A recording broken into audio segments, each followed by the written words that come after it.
রাজনৈতিক সংঘর্ষে উত্তপ্ত কমলপুরের শান্তিবাজার। গতকাল সন্ধ্যা নাগাদ যে ছবি ধরা পড়েছে, যখন বিক্ষোভের পর কার্যত সন্ধ্যা গড়াতে রীতিমতো শান্তির বাজার উত্তপ্ত। সেখানে ব্যবসায়ী থেকে শুরু করে ভিডিওকে মারধর করা হয়েছে, এমন অভিযোগ কিন্তু আমরা তুলে ধরেছিলাম গতকালই। তারই মধ্যে আজকে যে খবর, রাজনৈতিক সংঘর্ষে এবার আহতদের দেখতে জিবি হাসপাতালে ছুটে গেছেন রাজ্যের মুখ্যমন্ত্রী ডক্টর মানিক সাহা। তিনি আহতদের সঙ্গে কথা বলেছেন।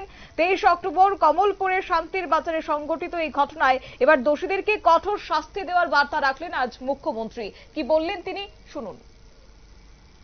সুরমা কেন্দ্রে শান্তির ওখানে যে একটা শান্তির বাজার এলাকা বোধহয় খুব সম্ভব, সেখানে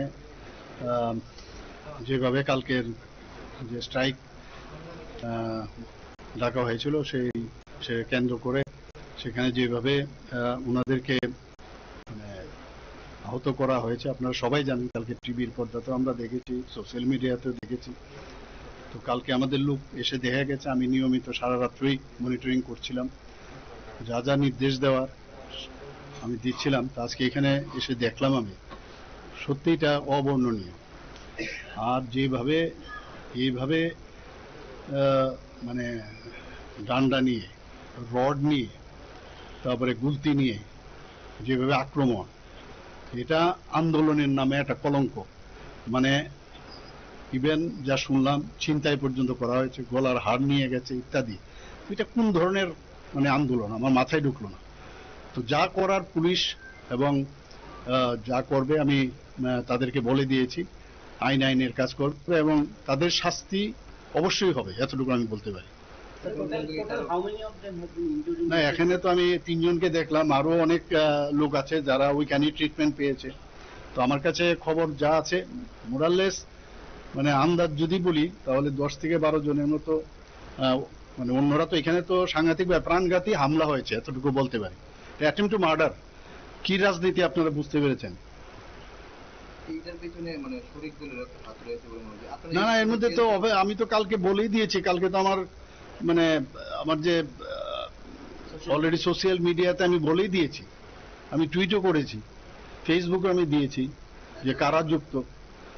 যে এইভাবে রাজনীতি এর আগেও ধমকি হুমকি এসব দিয়ে এসছে, তো অর্থটা কি দাঁড়ায়?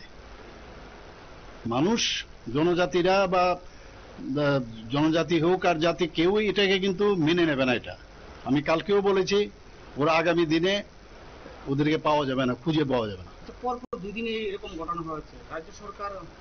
না, আমরা তো আমাদের তরফ থেকে আমরা করছি। সেখানে পুলিশও গেছে, আপনারা জানেন, বিশাল মাত্রায় পুলিশ গেছে সেখানে।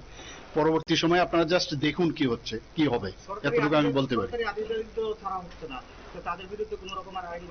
আইনগত তো হবে, আমি তো বললাম তো, সেগুলো অলরেডি তৈরি হয়ে গেছে এবং হবে, এবং এইভাবে চলতে দেওয়া যাবে না। Under pressure for they are trying for a pressure technique, it seems. That pressure will be diminished. That pressure will be diminished in due course of time. একটা কোশ্চেন, এই যে ষড়যন্ত্রের অভিযোগ আপনি এনেছেন বারবার, ষড়যন্ত্রটা কি আভ্যন্তরীণ দলীয় নাকি বাইরে? না, সেটা তো এখন আপনি যদি ওপেনলি আমাকে বলতে বলেন, ষড়যন্ত্রতে এভরিথিং ইট কভারস। মুখ্যমন্ত্রীর করা হুঁশিয়ারি, বন্ধের নামে কোন রাজনীতি চলছে রাজ্যে। প্রাণঘাতী হামলা চালানো হয়েছে এবং তা আন্দোলনের নামে কলঙ্ক।